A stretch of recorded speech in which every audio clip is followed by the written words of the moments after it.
Hello and welcome to the Heads and Volleys podcast with me, Lee Dunn. Today's episode is Redefining Success Part 2.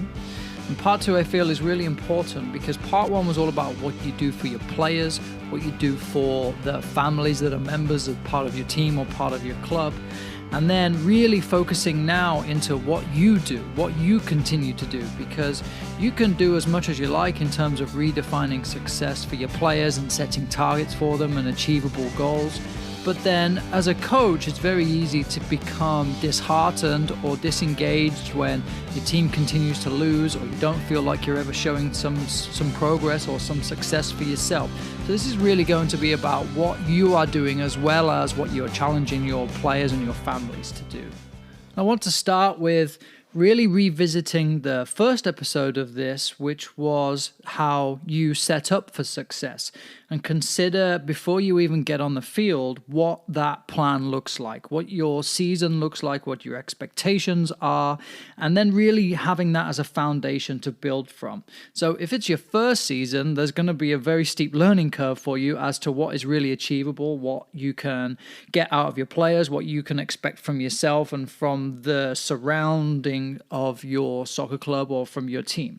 So really understand that your preseason plan is what you are setting out with, and it's something that I truly believe you have to stick with. It can be so easy to become derailed or start reacting to performances or to results or even pressures from other people in terms of trying to achieve results or trying to win games.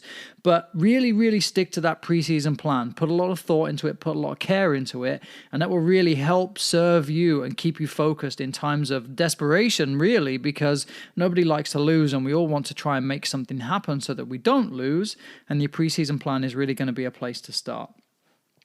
My next point is going to be to consider what you're doing post-session. So for every practice you run or for every game you have, what do you do immediately afterwards? As your players are walking away, you've said, good game, you've done your cheer, you've packed up, but I like to take a minute or 2 minutes and I use my Fieldnotes manual and I just scribble down a couple of thoughts. So I do that all the time during the game anyway, but not so much during practice. During a lot of the practice, I tend to be kind of reacting to what's going on. I'm adjusting the field and I'll kind of get into the elements of the training session shortly. But really post-practice and post-session, just take a minute to write down your thoughts. Was it successful?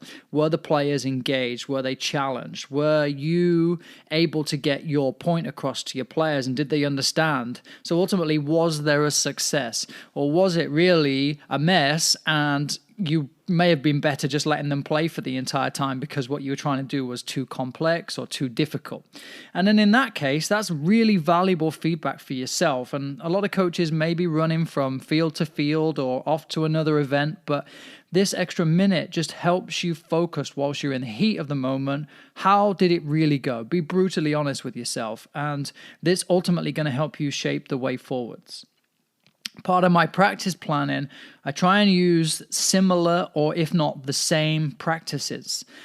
When I introduce a practice to my players, I'll find that most of the first session we do with it, whether it's 20 minutes, 25 minutes or whatever, is spent with them learning the rules, the nuances, the expectations.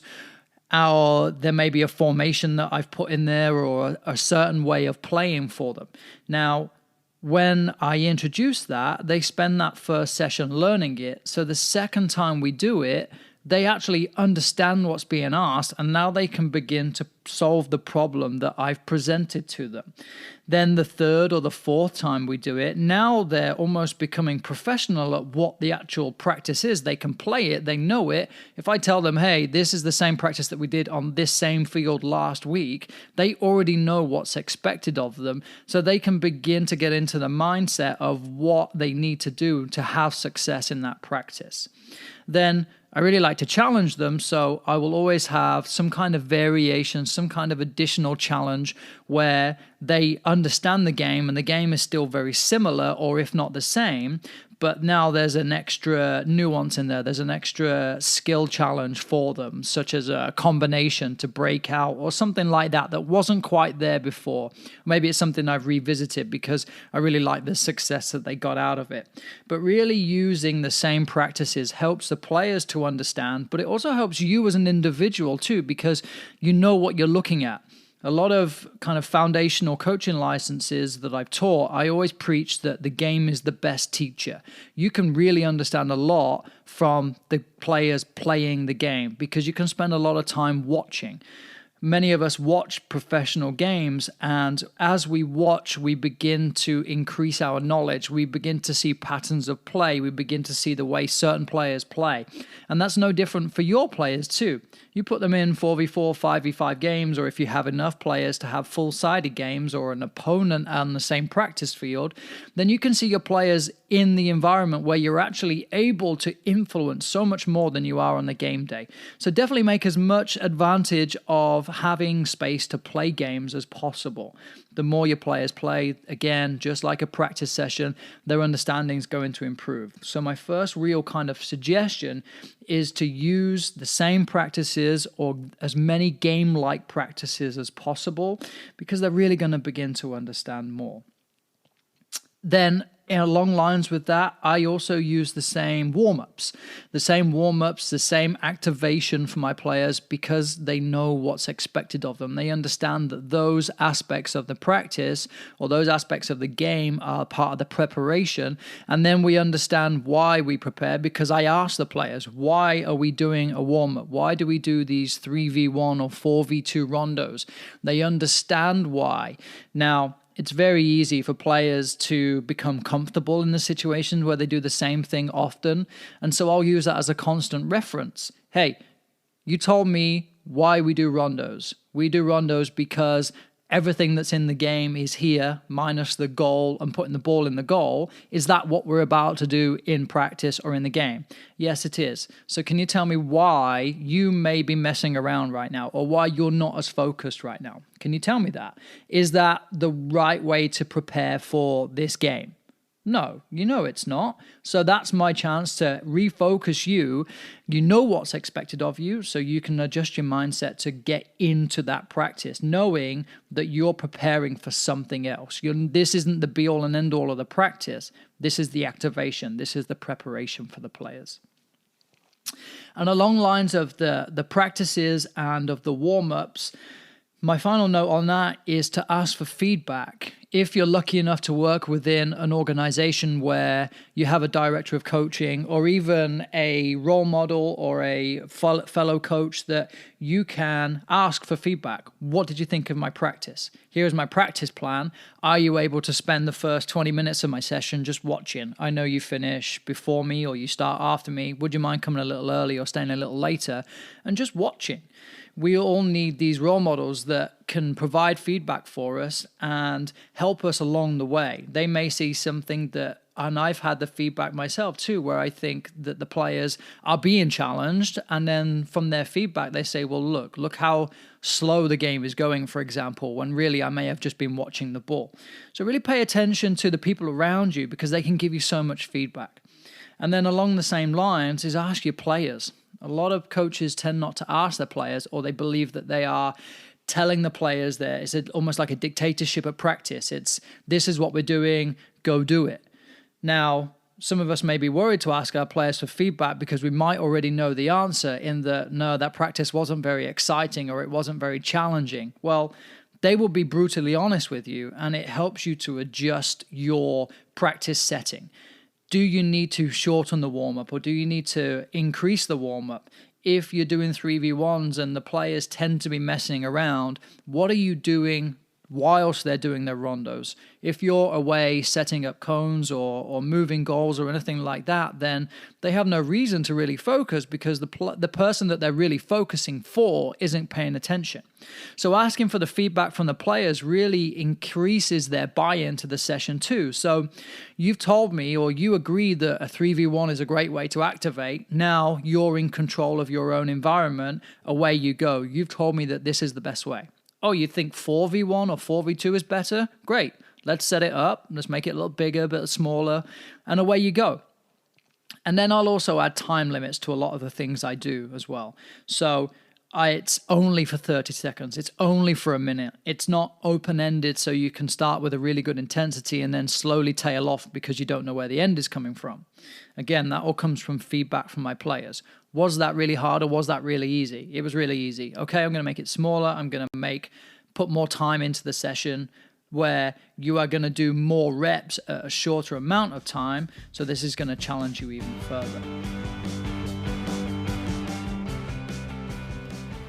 To the 5 elements of every training session that you run, check out my blog on leadunsoccer.com. You'll see there is an article on there of the 5 elements of the training session.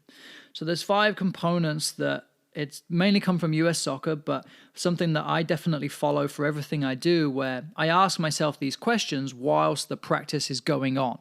As I set up, I spend the first 3, 4, 5 minutes, making sure the players are safe and they're engaged, they are focused, but then I also ask myself these questions. So first one is organization. Is it organized? Is there equipment in the middle of the field? Are the cones all over the place? Are the lines wonky? Are the goals off center? Are there enough balls ready to get them straight back into play so that we're not wasting time if a ball is kicked away? Simple organization like that really helps you to keep the flow of the game. If you're using time limits like I use all the time, and we're playing for 2 minutes, we can't spend 30 seconds fetching the ball from the other field because now we've lost 30 seconds of that play. That's only a minute and a half left to play. We're taking a few more seconds to get the ball in play. And now suddenly that 2-minute time limit is not really being maximized. So really paying attention to your organization. Organization can also be focused on when you make your session plan, knowing where you want all of the additional balls to go, where you're going to have cones handy if you need to make the field smaller, if you need to make it bigger. Really preparing that way. The next thing is going to be game-like. Is it game-like? Does it look like a game? Is there a direction for both teams? Often you'll hear so much thought has gone into a practice that the attacking team will play here, they'll do this, they'll play there, then they'll score a goal. And then, sure enough, the defender's getting away because that's what you've asked them to do. And then the practice starts and the defender gets the ball. And then the entire practice stops when the defender says, "What do I do now, coach? I've got the ball. What do I do?" Well, it's not very game-like because in a game, that defender who is now an attacker because they've won the ball, what are they doing? They're going to be trying to score. They're going to try and retain possession. So having a counter goal for your players is so important to make it as game-like as possible. Traditionally, you may think of game-like as being, are there 2 goals and can we go from goal to goal and attack and defend, which is perfectly ideal. As I mentioned a moment ago, that is the best way I believe that these players are going to learn, and you're going to improve as a coach too by watching and learning. However, game-like can also be to a couple of smaller goals, and those smaller goals may be counter goals, which we explain as a player's feet in a game and also passing channels for the players to run onto. So it's as game-like as possible. You win the ball and you transition into attack. And transition is a huge part of the game that tends to get missed when you focus on one side of the ball and not the other. Then it's repetition. Kind of in line with organization, I use repetition in terms of setting up with multiple balls available so that as soon as the ball goes out, the ball is back in play. So if I'm posting, and I just recently posted a video on my Twitter of 4v4 to a goal. So the first 4 of red against the 4 of blue. They're playing within a square that's about 30 by 30. It's fairly big. And the activation for them to be able to go to goal is a through ball. We've been working a lot on breaking lines of pressure with a through ball. The players are very good with playing to their feet, but almost too much. So I want to be able to be kind of unpredictable at times where we have players running off the ball. We introduce those third man runs. So really using the players and making them become familiar with their feet, but then also anticipation of breaking the line and challenging and going forwards with the ball crossing a line or activating our play to goal. So the reward is you play a through ball, you get to go to goal. The goalkeeper saves it. The goalkeeper and the defending team then have a time frame, and I tend to give them 10, 15, 20 seconds, depending on the pace of play, for them to get out and try and counter to a counter goal. So they'll counter to a counter goal, and then the ball starts again in the same area with the 4 Reds in possession, trying to pick the lock again, playing the same way, trying to get that through ball, trying to get that break of the line to attack the goal.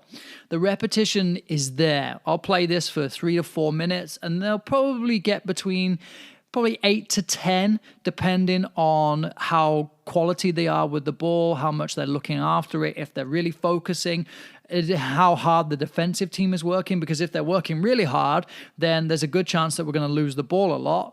So if they're not working so hard, the players may spend a bit more time on it. So that's part of my management of the session, and really making sure that the repetition is there for the players. Again, I'll do it over multiple weeks too. So the repetition is strong for them. They become familiar with playing in the right areas of the field. So when it gets to a game, the translation is fairly simple of, remember this from practice. Remember what happened in this area. How do we break out of there? Feet is one option. And then what did we do in practice?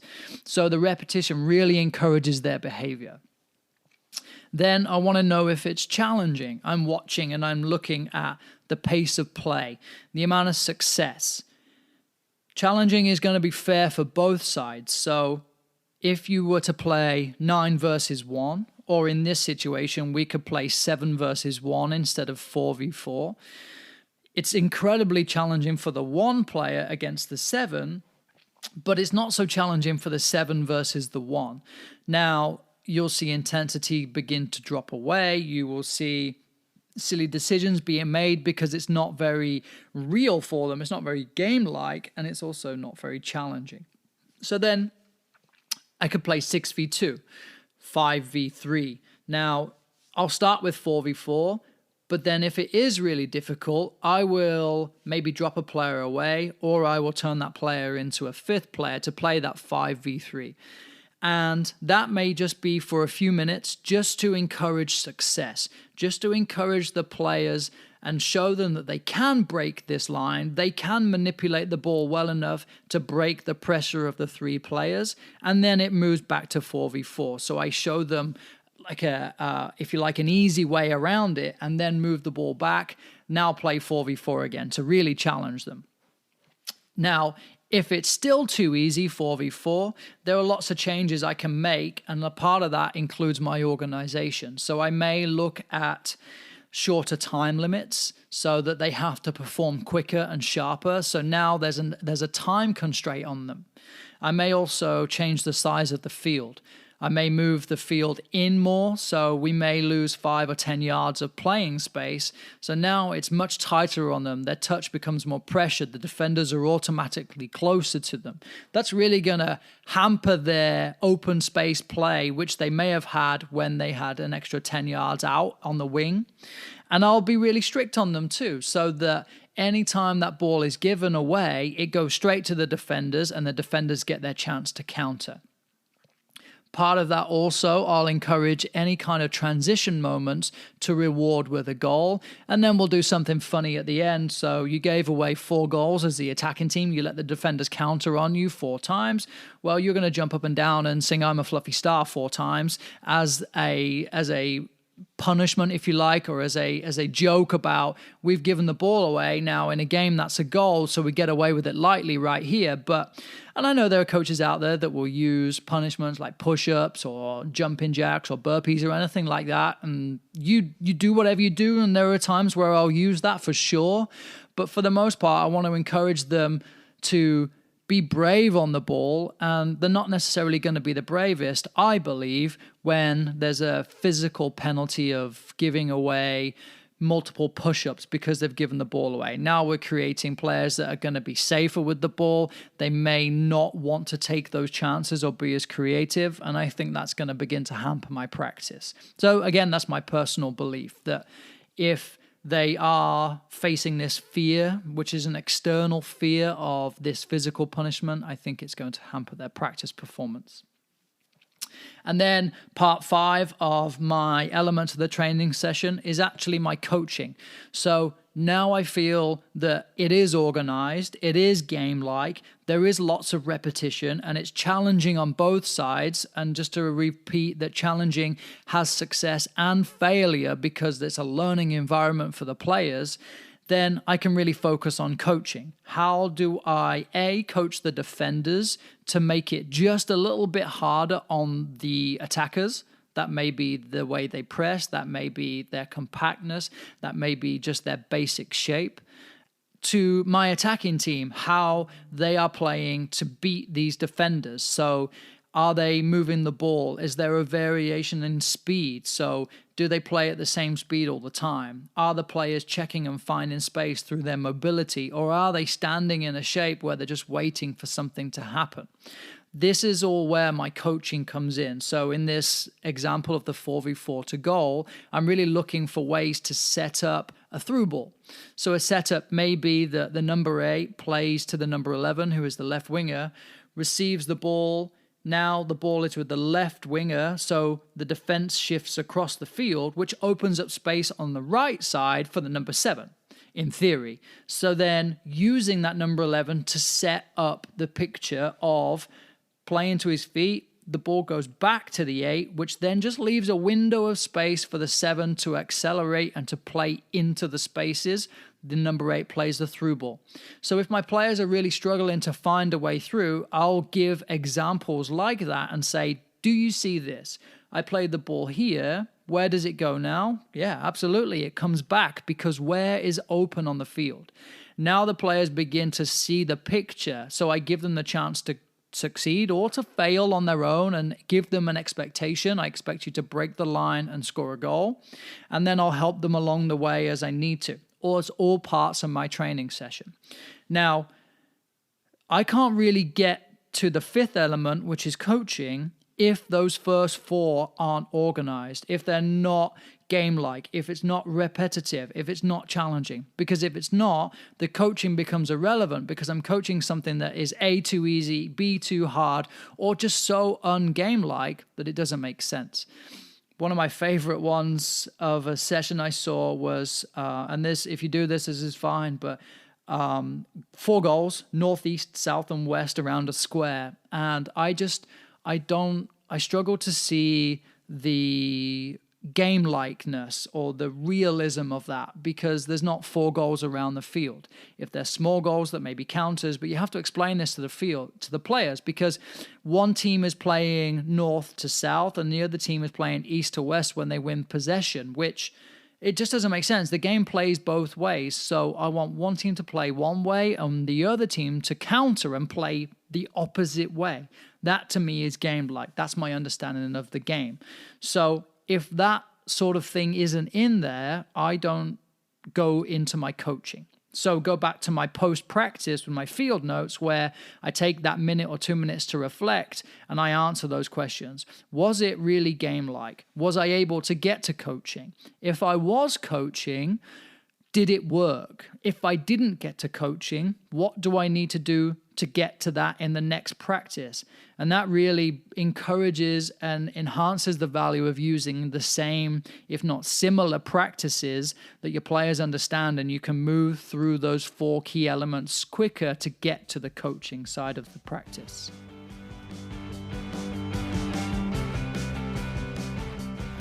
So away from the field, there's a lot of material online. If you're active on Twitter, definitely check me out at Lee Dunn Soccer. I tend to try and participate in online discussions. There's a really good one with the hashtag soccer chat that happens on Sundays. And it's a really kind of inclusive group of coaches that are honestly providing A, their own way, and B, questions or comments on the way others are doing it too. So it's a really encouraging learning space. It's a safe space in that nobody, I have never seen anyway, in a space where somebody would say, that's ridiculous, don't do that. Never heard that. There may be questions to encourage you to maybe ask that question of yourself or think that way, because Everybody may be thinking it, but they won't tell you straight up like that so much that it hurts your ego. It's more a case of, well, have you thought about something like this? So definitely don't be afraid to put yourself out there using social media such as Twitter. LinkedIn is another great platform to use. You'll find plenty of coaches on there that are active within organizations or active within professional organizations that are sharing their material, sharing stories. It's a really good place to immerse yourself in a professional environment. People are out there living off of this, making a career out of it. And it's a really cool place to get involved with people. It's a really good place to ask for feedback or ask for suggestions or just participate and see what other people are doing, kind of shadowing. Unfortunately, if we're all so busy with our own practices, it's really difficult to go and watch somebody else. And platforms like Twitter and LinkedIn are really valuable to use and to get out. Another suggestion I will make is to take classes, whether that is the next level of licensing from F through A through the USSF, or even using the United Soccer Coach residential diplomas if you're at that level. They have the National Diploma, the Advanced National Diploma, and the Premier Diploma. They are brilliant courses. I've taken them, and you are just in an environment where everybody is trying to achieve the same thing. Everybody wants to get better. They hold their own ideas. They have their own philosophies and approaches and way of working in certain environments. But there's such valuable spaces to sit and converse and ask your questions. And actually, I've found that through those classes, you find a lot of time where you are just talking to people over lunch or over coffee or in the morning, and you can really pick people's brains. You can bring your own ideas forward and just begin to have almost a brainstorming session with people that are in very similar situations. And you'd be surprised at what you pick up, as well as the main content from the course, of course. You'll pick up a lot from peers, and that's a really valuable environment to take part in. If you are part of a club, they may hold their own field trainings too. With directors of coaching, I definitely encourage any director of coaching to hold their own field sessions for their coaches to watch them, or for their directors of coaching to actually get out and get on the field with their coaches during their own practices and provide some support, provide some feedback, and then actually lead parts of the session too, because again, we're also busy with our own schedules. It's really difficult to actually get out and do anything other than our own practices. So really using your director of coaching to run their own practices or come and support you in your practice. And the same goes for local leagues or local organizations that may have a vested interest in the wider soccer community. You'll often find they'll run symposiums or kind of weekend get-togethers. And I actually run one with the league in San Francisco, where we run an annual symposium where it's just presenting ideas. If you work with a 7v7 or a 9v9 team, here are some ideas that you can take into your next season, into your next practice that we think may help you. It may not. You may not like it, but it's a symposium. It's an idea. It's kind of idea sharing that we want you to participate in. And actually, you're coming out, which means that it's probably going to be valuable for you.